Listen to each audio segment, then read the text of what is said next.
Bismillahirrahmanirrahim. Köngül gaýga düşer mahşer gamyndan. Hany ummatym diýip sorar eminden. Başyny secde goýar galmaz zeminden. Gal diýip hakdan ylham bolsa gerekdir. Israfyl suruny alar goluna. Gözün diker kadir hakyň ýoluna. Şygyr seda çeker sagy soluna. Cümle jandar jana gelse gerekdir. Mahtum Bulişan'ın Gelse Gerektir koşkusunun devamını edip oturdık. Bugün 6. bölüm. Köngül gaýga düşer mahşer gamyndan. Hany ummatym diýip sorar eminden. Mahtum Bulişan köngülüň gaýga düşýändigini mahşer gamynda her kim Allahyň ýanyna hesap bermäne çykarmakdy. Hemmäniň göwnünde meniň akabatym näme bolarka, men Allah'a näme diýenkä diýen gamda bolar diye. Ýöne şo wagtda hany ummatym diýip sorar eminden diye.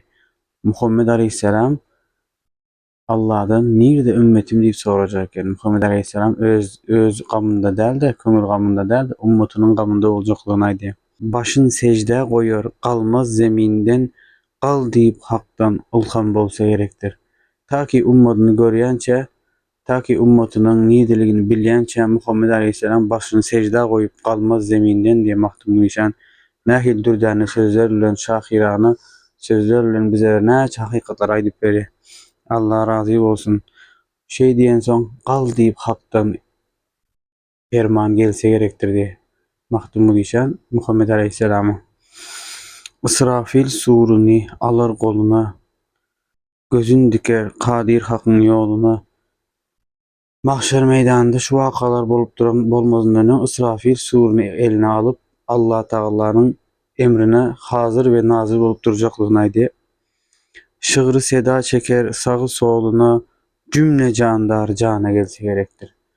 Soň surun çalan wagtda bütün canly jandar jana gelse gerekdir diye Allahyň ýanyna hasap bermek üçin hemme canly jandar taýýar bolsa gerekdir. Yani İsrafil'in çalan suru bilen. Selamun aleyküm. Eger şuna goşgularyny dowam etçi inşallah sizlerim kommentarda pikirlerinizi bildirin. Eger videolar peýdaly bolan bolsa sizem paylaşıp, takip edip, komentarlar ýazyp kömek edip bilersiňiz.